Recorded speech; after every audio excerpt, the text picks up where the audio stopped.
Hey there, it's me, Eden.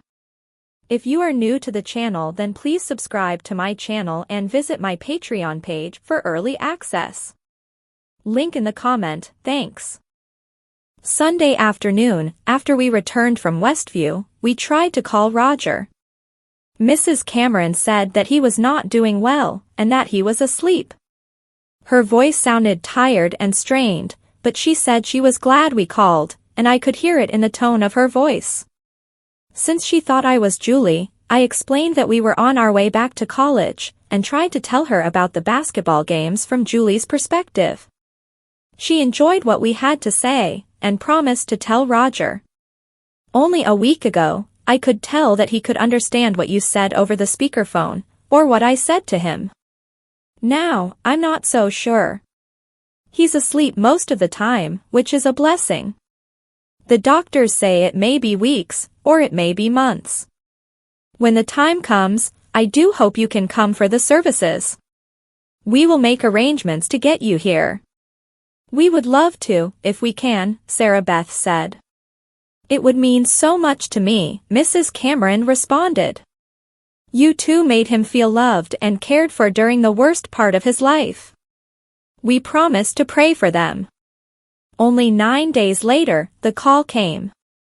Roger Cameron died peacefully in his sleep, a month shy of his 16th birthday. Sarah Beth took the call. Mrs. Cameron told her that his services would be Saturday, and asked if they could fly us there Friday afternoon. But we don't have commercial air service in Fort Russell, Sarah Beth said. You do have an airport, and our pilot will pick you up in our plane, if that's all right, she explained. Then we can get Annie at Westview. Sarah Beth thought quickly. No, that's all right, Mrs. Cameron. Annie was planning to come home Friday, anyway, and she'll need to have her car here. They arranged a time, 3:30 Friday afternoon. The next day, after we made arrangements at school, I went over to Sarah's to plan for the trip. I had already promised to wear to the funeral a long maroon skirt and white blouse that Roger had liked so much. The black slacks and the autumn leaves top would be fine for any visitation or dinner on Friday evening. What about Sunday? I asked. What should I wear to church, since she asked us to go?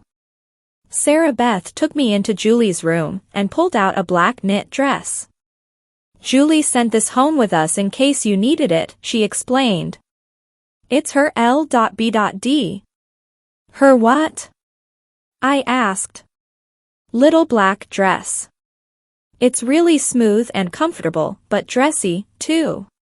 This goes with it, she said, as she pulled out a white jacket with black trim. This will go really nicely with the pearls. I remembered the pearl necklace that Mrs. Cameron had brought for me for my date with Roger. Sarah continued, it's what Julie would wear if she were going. So she wanted you to wear it. Especially since she has the gown that you wore on your date with Roger. We packed Thursday night and I drove us out to the airport in my Jeep. At least with the slacks and flats, it wasn't too hard working the clutch. I checked myself out in a mirror, and saw the plain but pleasant Annie looking back at me. The autumn leaf patterned blouse looked good with my brown curly wig. Bronzed nails set off the hair and blouse. At this point, I had simple gold studs in my ears, but carried the diamond ones in my bag. I wanted to see how others were dressed before I knew what was appropriate among the more wealthy, powerful people that would be gathered. Sarah and I waited in the small waiting room, left over from when a commuter airline had served Fort Russell. Is that it? Sarah Beth asked, watching a sleek jet come in for final approach. I was sort of expecting a Cessna or something. That's probably a company jet for the electronics company. That's where both my parents and Mrs. Holding worked. But as the jet braked down the runway, I saw a sideways horseshoe painted on the rudder, with its open ends pointing forward. It was a stylized C, as in Cameron. Their ranch's company plane was a Lear jet. Kelly Cassidy had told us that the Cameron Ranch was the largest and wealthiest in the state, and now I believed her. The jet pulled up to the tarmac in front of the terminal. A door opened, and a narrow flight of stairs descended automatically from the plane.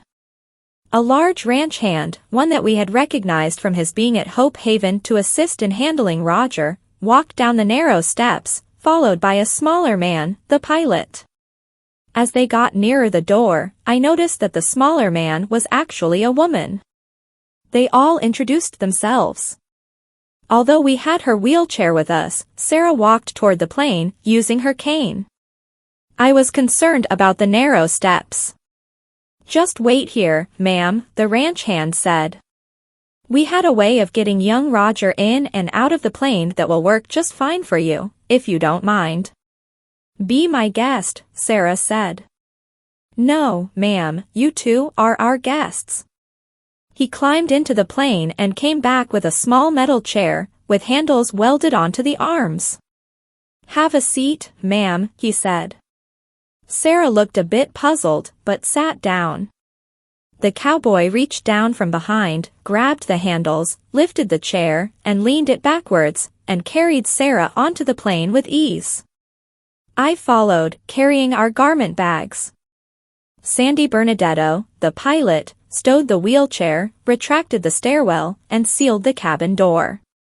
The seat that they used to lift Sarah into the airplane was the same height as the seats on the plane. At first glance, I thought they were vinyl, but realized they were leather. That shows my economic status. The cowboy raised arms on both seats, and Sarah slipped over into the aircraft seat. "We worked out this system for young Roger," the cowboy explained. "He loved to fly, and in his last months we took him on as many trips as we could." I started to sit down in the seat across the aisle from Sarah. Then the pilot said, "If one of you would like to fly in the co-pilot's seat, you're certainly welcome. It would help balance the plane. I've only flown a few times, in a friend's brother's Cessna, but I loved it. To sit in the right seat of a Lear would be fantastic." But I didn't want to leave Sarah Beth by herself. "Go ahead, Annie," she said. "I've missed my chemo nap, so you can go up front and I'll just snooze." I hesitated, but she motioned me forward. "Go on. You know you want to." So I did. The 4-point harness was similar to a Cessna's, so I slipped into the seat and buckled in. "You've done this before?" the pilot asked. She had short dark hair, a long nose, and large, lovely olive eyes, and a great smile. "No, ma'am," I said. "I've ridden a few times in a friend's Cessna, and I love it." "Do I look so old that you call me ma'am?" she teased. I was flustered. She laughed and said, "That's okay. Most people think I'm too young to be a commercial pilot. Call me Sandy, okay?" Then she got down to business and had me read the checklist. Soon we were taxiing to the end of the runway. Although the tower had cleared us for takeoff, I instinctively checked to the right and nodded. Then, as the twin jet surged down the runway, I discovered there was a big difference between the Cessna and the Lear, sheer power. I watched in awe as we quickly climbed above the mountains. Sandy guided the jet to 27,000 feet, leveled off, and set the automatic pilot. "You're enjoying this, aren't you?" she smiled. "I sure am," I said. "It's awesome to think of all that power at your fingertips. I used to think that I might become a pilot." My eyes scanned the controls as I talked. "You should go for it if you want to," she said. "I'm living proof that gender doesn't have to stop you." No, gender wasn't part of it for me. I had a lot of things in mind of what to do with my life. Pilot, preacher, teacher, pro bike racer, then this last summer, when I stayed with Sarah and worked with her and Roger and other kids, I found something I really love. I want to go into physical therapy, or some other kind of rehabilitation work. That's my goal. From what I've heard, you did wonders with Roger, she said. I wondered if she was referring to physical therapy or our date. She wouldn't know about that, would she? Thanks. Roger was a special guy. I thought it might be wise to change the subject. Actually, when you were talking about gender, I felt a little guilty. When I first saw you coming down the steps of the plane, I assumed you were a small guy. She laughed. This pilot's uniform isn't the sexiest outfit in the world, I'll have to admit. I love your outfit, by the way. Thanks. Actually, Sarah Beth picked it out for me. I've been a little bit nervous about this trip. Mrs. Cameron is a wonderful lady, but Sarah and I both come from kind of poor families, and being around lots of wealthy folks, well, you know. You're right, I do. My dad was an electrician in Pittsburgh, and I was one of 6 kids, she said. But don't worry about this trip. Cameron, the town, is a small town, and everybody knows the Camerons, of course, so you'll feel pretty much at home. These are ranchers, Annie. You'll do fine. So how did you get into flying, Sandy? I've always wanted flying lessons but couldn't afford them, and it sounds like it would have been even tougher for you, I asked. Air Force, like so many pilots. The taxpayers paid for my training down these mountains a bit. I knew she meant the Air Force Academy. Then I repaid the investment by doing the same kind of taxi service I'm doing now for about 7 years. I'm still in the reserves. Actually, I wanted to be a fighter jock, but didn't quite make the cut. To tell you the truth, I love what I do, and it's more fun taxiing people like you and Sarah Beth than it is colonels and generals. Sandy got busy again, preparing for descent in Grand Valley, a city in the southwestern part of our state. There she picked up 3 more passengers, cousins of the Camerons. Since Sarah Beth was awake again, I spent the rest of the flight with her, as we traveled east over the mountains and across the high prairie to Cameron. The relatives from Grand Valley knew who we were, and they told us stories about Roger. As the plane descended, all I saw was open prairie, with rocky hills and arroyos off to the side. I was starting to get nervous, wondering where Sandy was going to put down the plane. We were maybe 40 feet in the air when I saw the runway appear before us, and breathed a sigh of relief. As we taxied to a halt, there were 2 Jeep Grand Cherokees with the Cameron C on the front doors, waiting for us. The Cameron house wasn't all that big. It was smaller than the Fort Russell City Hall, for example, and definitely smaller than our high school. It was large and rambling, but wasn't flashy or fancy. Mrs. Cameron greeted us on the porch and hugged us fiercely. A Latino woman led us to our rooms and told us when dinner would be served. A part of me imagined that dinner would be at a 100-foot-long table of polished wood, with lace tablecloths, candelabras, and fine china. I was greatly relieved when we went outdoors to a pavilion and had barbecue, coleslaw, fried potatoes, baked beans, and lots of other goodies, with homemade pies for dessert. We blinked tears from our eyes when Mr. and Mrs. Cameron thanked us all for coming. There were nearly 50, I think, and said that this was Roger's favorite meal. We shed more tears later when we all watched a memorial video of Roger's life, shown on a giant screen TV. We laughed at the little toddler, smiled as the kindergarten student waved goodbye, and smiled as he climbed onto the school bus, watched as he rode horses and learned ranch skills, graduated from junior high, blew out candles on birthday cakes, and then went to the hospital.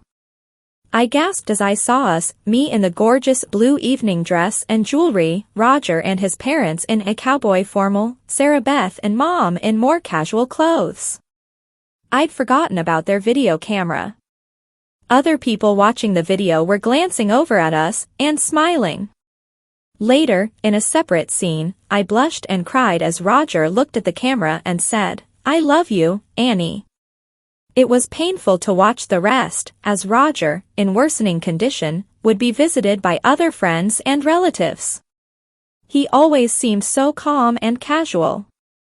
After the video, Mrs. C invited us to stay around and tell our own stories about Roger in informal conversation.